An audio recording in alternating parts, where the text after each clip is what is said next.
আসসালামু আলাইকুম। শুরু করছি ইলমা বেহরোজের উপন্যাস আমি পদ্মজা, দ্বিতীয় খণ্ড, পর্ব 12। কাঠের দোতলা কুটিরের উঠানে শুটিং দলের সবাই বসে গল্পগুজব করছে। হিমেল বাতাসের সঙ্গে মিশে থাকা কনকনে শীত কাবু করে রেখেছে দলটাকে।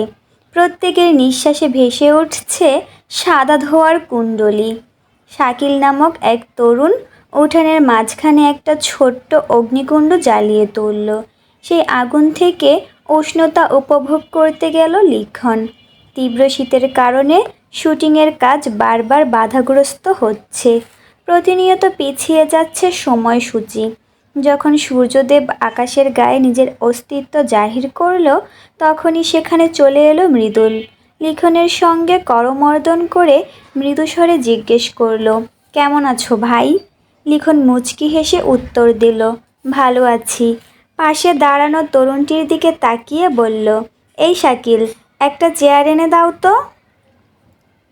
শাকিল চেয়ার এনে দিয়ে গেল। বড়ই গাছের নিচে গিয়ে বসলো দুজনে। সেখান থেকে অলন্দপুরের বড় সড়কটা পরিষ্কার দেখা যায়। লিখন মৃদুলের দিকে ফিরে জিজ্ঞেস করলো, তারপর কি খবর? মৃদুল লজ্জায় মাথা নিচু করে বলল, ভাই, একটা দরকারে আইছিলাম। পূর্ণার ব্যাপারে কিছু? লজ্জায় রাঙা হয়ে উঠল মৃদুলের মুখ। ঘাড় চুলকাতে চুলকাতে বলল, পূর্ণারে কেমনে কি বলতাম, মানে ভাই, একটু সাহায্য করো। লিখনের হাসির আওয়াজ ছড়িয়ে পড়ল বাতাসে।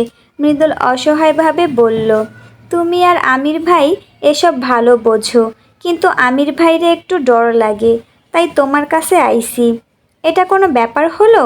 শুনো। দূরের পথে তাকিয়ে স্বপ্নীল কণ্ঠে বলল লিখন, একটা স্বপ্ন ছিল আমার। শীতের জ্যোৎস্নায় নৌকা নিয়ে মাঝ নদীতে যাব। নৌকায় থাকব আমি আর আমার প্রিয়তমা। চারিদিকে রূপালি জ্যোৎস্না ঝরবে, আর সেই মুহূর্তকে সাক্ষী রেখে জানাবো আমার অন্তরের সব কথা। কিন্তু আমার ভাগ্যে সে সুযোগ আসেনি। তুমি চেষ্টা করে দেখতে পারো। লিখনের কথায় খুশিতে বাকবাকুম হয়ে মৃদুল বলল, সুন্দর বলছো ভাই। পরক্ষণে বিষণ্ণ মুখে যোগ করল, কিন্তু এখন তো জ্যোৎস্না নাই। শুনেছি শুক্রবার জ্যোৎস্না রাত।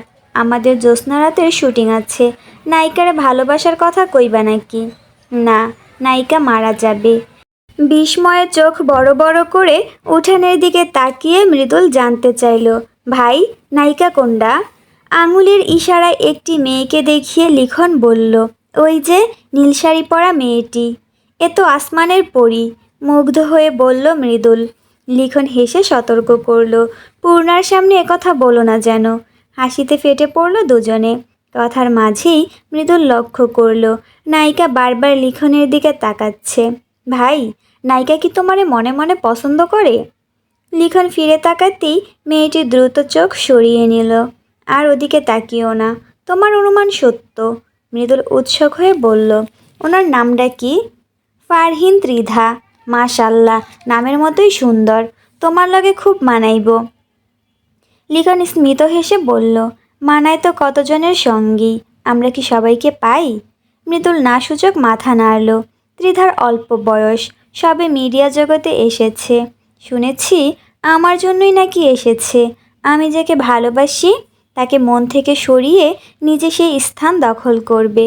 এটা কি শিশুসুলভ চিন্তা নয়? মৃদুল নিশ্চুপ শ্রোতা। আবেগঘন কণ্ঠে লিখন বলল, আমরা জীবনে অনেক কিছু চাই, সব পাই না, এটাই বাস্তবতা। আমার কি নেই? সবই আছে। কিছুর অভাব নেই, শুধু একটা অভাব, একটাই শূন্যতা। সেই শূন্যতা কখনো পূরণ হবে কিনা জানি না। পূরণ হবে এমন ভাবাও ঠিক নয়। যাকে চাই সে অন্যের স্ত্রী, তবুও বেহায়া মন স্বপ্ন দেখে, যদি কখনো এই আশা পূরণ হয়। বর্তমান থেকে কিছু একটা হারাতে হবে, এটাই প্রকৃতির নিয়ম, এটাই নিয়তির খেলা। কিছুর অভাব না থাকলে তুমি কার পিছনে ছুটবে? কিসের আশায় বেঁচে থাকবে? অপূর্ণতা একদিকে সৌভাগ্য, অন্যদিকে দুর্ভাগ্য। গুণমুগ্ধ মৃদুল আন্তরিক কণ্ঠে বলল, তুমি অনেক বোঝো ভাই। লিখন কথা চালিয়ে যাচ্ছে। ত্রিধার এই উন্মাদনায় আমি বাধা দেই না, উৎসাহও দেই না। যদি এভাবে নিজের মনকে প্রবোধ দিতে পারে তবে তাই করুক। সে তো ভালো করেই জানে আমার হৃদয়ে অন্য কেউ আছে। আর কতদিন অবিবাহিত থাকবা, এবার বিয়েটা কইরা লও। আম্মা চিঠি পাঠিয়েছেন, কোনো এক রাজনীতিবিদের কন্যার সঙ্গে বিয়ের কথা চলছে। এবার ফিরে গিয়ে বিয়ে করতেই হবে, নতুবা নাকি বিষ পান করে প্রাণ ত্যাগ করবেন। বলো তো মৃদুল, এটা কি যুক্তিসঙ্গত কথা? মৃদুল হেসে বলল, খালাম্মার দোষ নাই, ওনারও তো পুত্রবধূ দেখতে মন চায়। মৃদুল, তুমি সবই জানো, প্রেমের গভীরতাও বুঝতে পারো, তাই তোমার কাছে কিছু কথা বলি। পদ্মজা নিছক কোনো নাম নয়, পদ্মজা একটি প্রাণস্পন্দন, আমার অস্তিত্বের প্রেরণা। আমি গভীরভাবে পদ্মজার প্রেমজালে আটকে আছি।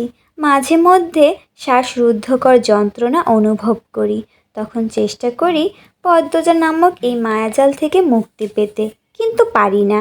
এই যে জীবিত আছি, প্রতি মুহূর্তে মনে হয় পদ্মজা আসবে একদিন, আমার কাছে ফিরে আসবেই। মানুষ তো আশা নিয়েই বেঁচে থাকে, আশা পূরণ না হোক, আশা পোষণ করতে তো দোষ নেই, বাঁচতে তো হবে।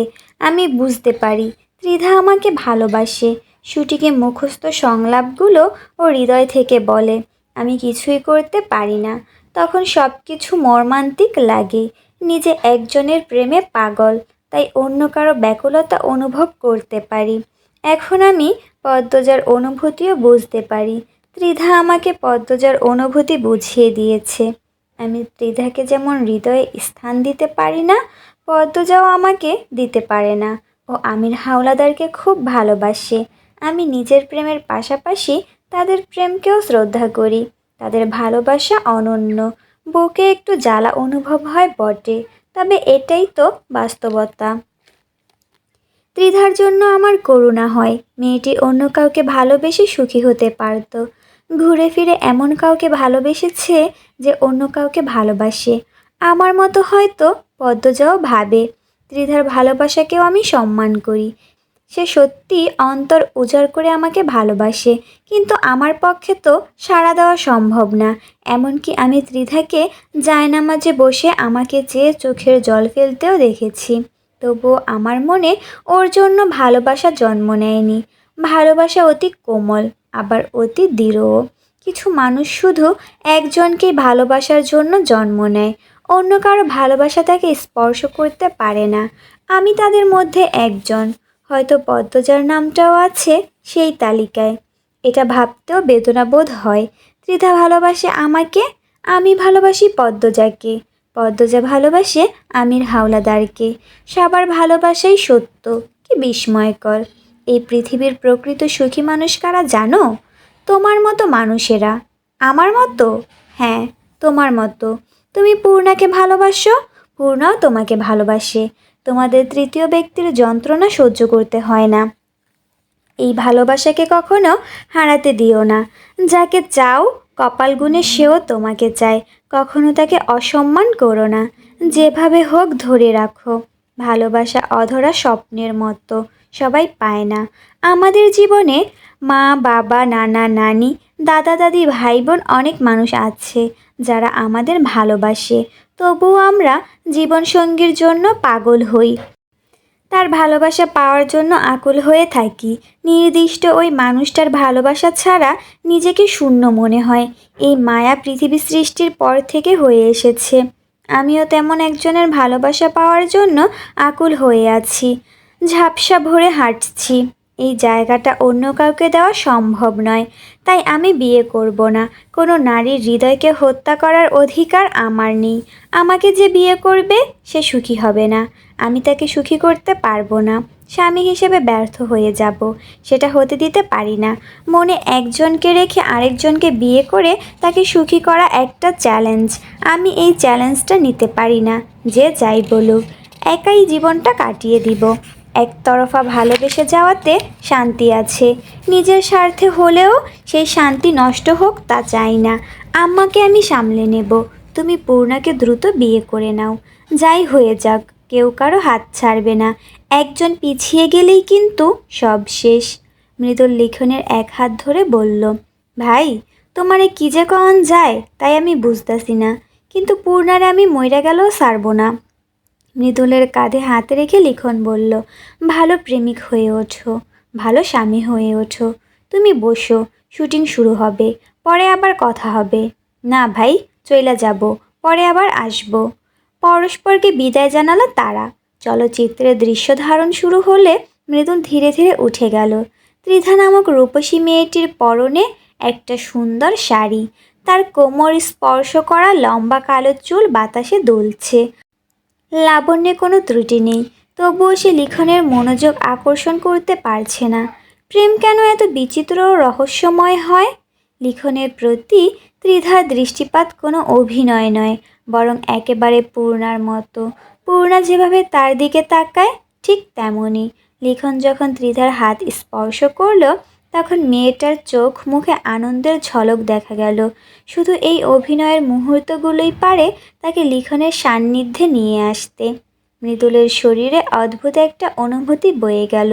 প্রেমের জগতে কত বিচিত্র রূপের ভালোবাসার বসবাস।